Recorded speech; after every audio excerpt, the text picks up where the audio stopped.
بس 5 وقت کی نماز پڑھ کر کے آج کا مسلمان یہ سمجھتا ہے کہ مجھ سے بڑا نیک کون ہے. ذرا یہ دیکھو کہ نیکوں کی تعریف تو یہ کی گئی کہ رات سجدے میں گزرتی ہے, قیام میں گزرتی ہے. ذرا اپنی رات کا بھی جائزہ لے لو کہ کس چیز میں گزرتی ہے رات.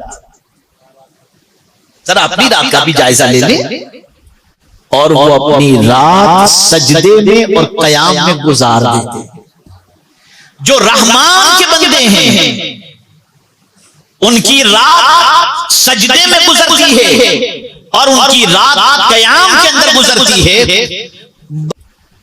کہ ہم رات کن چیزوں کے اندر گزارتے ہیں. آج کے مسلمان کی راتیں اللہ رحم و کرم فرمائے میں کہہ نہیں سکتا کہ کس کام کے اندر راتیں گزرتی ہوں. رحمان کے بندے ان کو رات ہوتے ہی مصلی یاد آتا ہے, عبادت یاد آتی ہے, سجدے یاد آتے ہیں, اللہ کی بارگاہ میں کھڑا ہونا یاد آتا ہے. سوال یہ پیدا ہوتا ہے یہ رات کا تذکرہ کیوں کیا گیا کہ وہ اپنی رات بتاتے ہیں سجدے اور قیام میں؟ وجہ یہ ہے کہ دن میں اگر نماز مسجد میں پڑھتے ہوں تو دنیا دیکھے گی, رات میں صرف خدا جانتا ہے اور ہو جاتا ہے. تو وہ دکھاوے کی عبادت نہیں کرتے انسان کو, وہ عبادت کرتے ہیں خدا کو دکھانے کی اور پروردگار کو راضی کرنے کی. تو ان کی راتیں گزرتی ہیں سجدے اور قیام. اسی کو قرآن نے دوسرے مقام پر کہا تتجافا جنوبہم عن المضاجع یدعون ربہم خوفا وطمعا.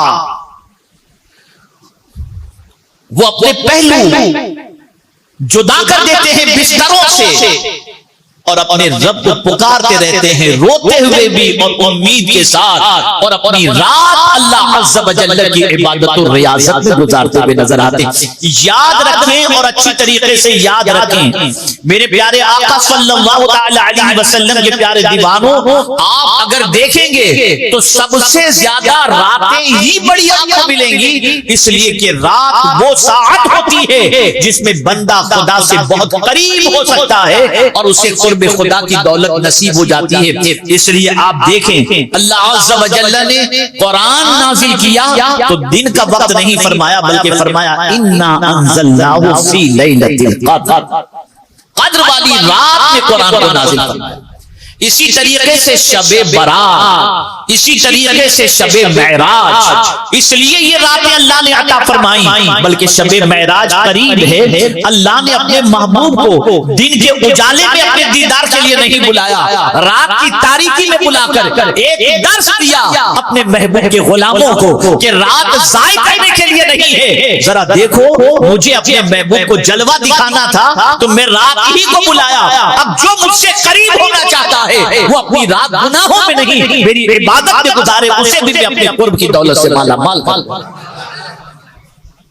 رات گناہوں کے دھبوں میں اضافے کے لیے نہیں ہے, رات عیاشیوں کے اڈوں پر گزارنے کے لیے نہیں ہے, رات جوا اور شراب کھیلنے اور پینے کے لیے نہیں ہے, رات اللہ کی بندگی کے لیے ہے. یہی وجہ ہے کہ غوث پاک ہو, غریب نواز ہو, مخدوم مہاجری ہو, جتنے بھی بزرگوں کی زندگی اٹھا کر کے دیکھو کہ رات ہوتے ہی وہ اللہ عز و جل کی عبادت اور ریاضت میں مصروف ہو جائے.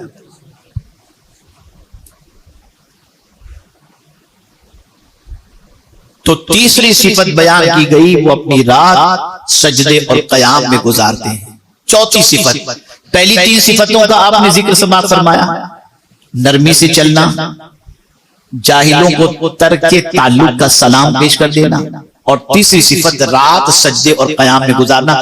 اب میں آپ کو ایک سوال پوچھتا ہوں, جو رات سجدے میں گزارتا ہو, جو رات قیام میں گزارتا ہو, اسے تو اللہ سے جنت کا اور مرتبے کا سوال کرنا چاہیے نا کہ مولا میں نے پوری رات تیری عبادت کے اندر گزار دی, مجھے جنت عطا فرما, مجھے یہ مرتبہ عطا فرما. جیسا کہ ہم لوگوں کا حال ہے کہ 5 وقتہ نماز کے بعد دعا کرتے ہیں اللہ اتنا مال عطا کر دے, اتنا بنگلہ عطا کر دے, اتنا سب کچھ عطا کر دے, لیکن اللہ والوں کی سوچ ہم نے اختیار کرنے کی کوشش نہیں.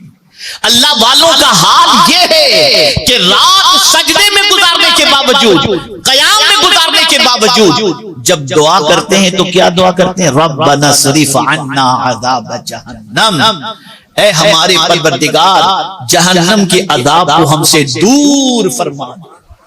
وہ نیکی کر کے جہنم کے عذاب سے بچنے کی دعا کرتے ہیں، اور آج کا مسلمان گناہ کر کے جنت کا سوال کرتا ہوا۔ کتنے تعجب کی بات، اس لیے کہ اللہ والے ہمیشہ ڈرتے کہ جو بندگی ہم نے کی ہے پتہ نہیں بارگاہ سمدیت میں قبولیت کا درجہ رکھتی ہے یا نہیں رکھتی، ہم نے اللہ کی بندگی کا حق ادا کیا یا نہیں کیا۔ وہ عبادت کر کے اللہ سے ڈرتے، اور آج کا مسلمان گناہ کر کے بھی اللہ سے نہیں ڈرتا، اور نہ جہنم کا خوف اس کے دل کے اندر ہے۔ آپ کیا سمجھتے ہیں؟ ذرا قرآن کی فکر کو سمجھیں، قرآن کی آئیڈیالوجی کو سمجھیں، قرآن کی عطا کردہ سوچ کو سمجھیں۔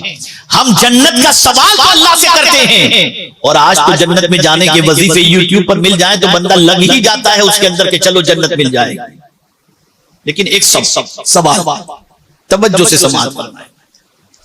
ایک راستہ ہے، مجھے آپ کے یہاں باندرا آنا تھا، تو ظاہر سی بات ہے کہ مجھے اگر اندھیری جانا ہے تو میں کہیں نہ کہیں سے ایسا روٹ پکڑوں گا نا کہ باندرا سے ہوتے ہوئے، کرلا سے ہوتے ہوئے، کہیں سے بھی ہوتے ہوئے میں وہاں تک پہنچوں۔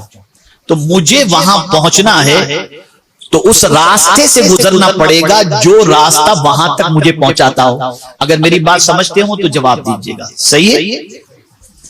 صحیح ہے بھئی، آپ یہاں سے اگر ٹرین پکڑیں، آپ کو ٹرین استعمال کرنی ہے، اور ٹرین سے آپ کو بامبے سینٹرل جانا ہے، تو آپ ٹرین میں بیٹھیں گے تو بامبے سینٹرل آپ کو پہنچنے کے لیے درمیان میں دادر سے گزرنا پڑے گا کہ نہیں گزرنا پڑے گا؟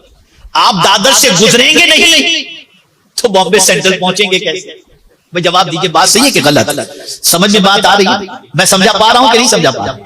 سمجھ شریف میں بات شریف آ رہی ہے نا؟ ٹھیک ہے۔ اب جانا جنت میں ہے، اور پل صراط سے گزرے بغیر جنت میں نہیں جاؤ گے۔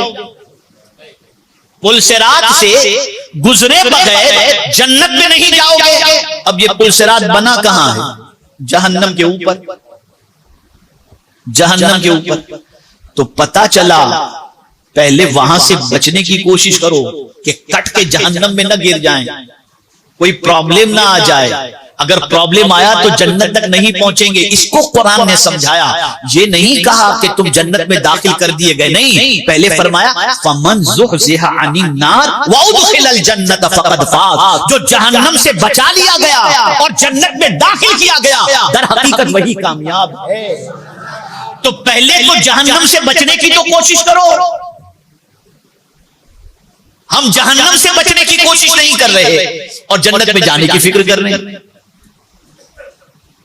قرآن نے تو کہا پہلے جہنم سے بچو۔ آپ دیکھیں قرآن کی دعاؤں کو، ربنا آتنا فی الدنیا حسنہ وفی الآخرۃ حسنہ، آگے پڑھیے، وقنا عذاب النار ہے نا، پھر آپ پڑھتے ہیں وادخلنا الجنۃ، پھر پڑھتے ہیں نا، لیکن پہلے تو نار سے بچنے کی دعا ہے نا۔ ہم کام کریں سارے جہنم میں جانے کے اور وظیفہ پڑھیں جنت میں جانے کے۔ ذرا سوچو، ماہ رمضان قریب ہے، ہم ماہ رمضان میں 4 رکعت تراویح کے بعد تسبیح پڑھتے ہیں کہ نہیں پڑھتے؟ جواب دیجئے، میں سمجھوں کہ یار میری بات آپ سمجھ رہے ہیں۔ پڑھتے ہیں نا؟ پڑھ کے سنا دیجئے، سبحان الملک القدوس، سبحان ذی الملک والملکوت، سبحان ذی العزت والعظمت والہیبت والقدرت والکبریاء والجبروت، سبحان الملک الحی الذی لا ینام ولا یموت، سبوح القدوس ربنا ورب الملائکۃ والروح۔ کیا پڑھتے ہیں؟ یہاں جنت کیوں نہیں مانگ رہے؟ یہاں جنت کیوں نہیں مانگ رہے؟ یہاں تو آپ تسبیح کے بعد یہ دعا کر رہے ہو، اے اللہ ہمیں آگ سے بچا لے۔ یہ دعائیں پڑھتے تو ہیں لیکن کھوپڑی کے اندر بات آتی نہیں ہے۔ سمجھو اسے، جب تک کہ جہنم سے بچا نہ لیے جاؤ جنت میں داخل نہیں ہو سکتے۔ اور اللہ والے سجدے کر کے بھی، قیام کر کے بھی، رات عبادت میں گزار کر کے بھی اللہ کی بارگاہ میں دعا کرتے ہیں، ربنا اصرف عنا عذاب جہنم، اے ہمارے پروردگار ہم سے جہنم کی آگ کو پھیر دے، جہنم کے عذاب کو پھیر دے۔ میرے پیارے آقا صلی اللہ تعالی علیہ وسلم کے پیارے دیوانوں، اعلی حضرت عظیم البرکت امام عشق و محبت فرماتے ہیں کہ جو شخص یہ دعا کرتا ہو اللہم اجرنا من النار یا اجرنی من النار، تو جہنم اللہ سے کہتا ہے، توجہ چاہوں گا، جہنم اللہ سے کہتا ہے اے اللہ اس کو مجھ سے بچا لے،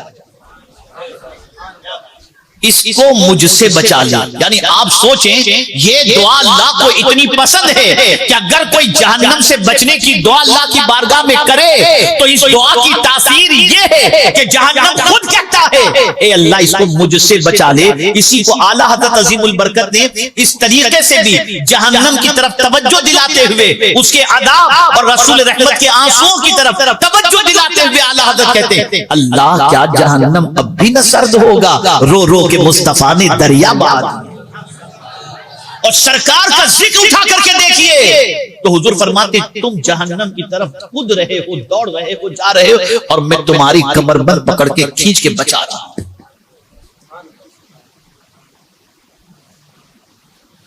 تو نیک بندہ نیکی کر کے بھی جہنم سے پناہ کی بھیک مانگتا ہے، جہنم سے بچنے کی بھیک مانگتا ہے۔ اور ہم چند رفل اگر پڑھ لیں اور چند روزے رکھ لیں تو ہم سمجھتے ہیں کون ہے جو جنت میں ہمیں جانے سے روک سکتا ہے۔ قرآن پڑھو، قرآن پڑھو۔ اللہ والوں کی یہ صفت رہی۔ اب ایک اور ایک صفت آپ کے سامنے عرض کر دوں۔ قرآن کہتا ہے آگے والذین اذا انفقوا لم یسرفوا ولم یقتروا وکان بین ذلک قواما۔ اب یہ بات تھوڑی سی سمجھ لیں، اور بھی کئی صفات کا ذکر ہے، کم و بیش 12 صفتوں کا ذکر ہے، اور میرے پاس معذرت کے ساتھ عرض کرتا ہوں اتنا وقت نہیں کہ میں 12 کی 12 صفتیں آپ کے سامنے گنا سکوں، لیکن میں ایک دو صفتیں اور گنا دوں۔ اب آگے قرآن کیا بتاتا ہے والذین اذا انفقوا لم یسرفوا ولم یقتروا۔ سبحان اللہ، واللہ اس ادب پر قربان، اور اللہ والوں کی اس ادا پر قربان۔ قرآن کہتا ہے والذین اذا انفقوا لم یسرفوا ولم یقتروا وکان بین ذلک قواما۔ قرآن کہتا ہے اللہ والے جب خرچ کرتے ہیں، توجہ چاہوں گا، جب خرچ کرتے ہیں تو اسراف نہیں کرتے، یعنی فضول خرچی نہیں کرتے، فضول خرچی نہیں کرتے۔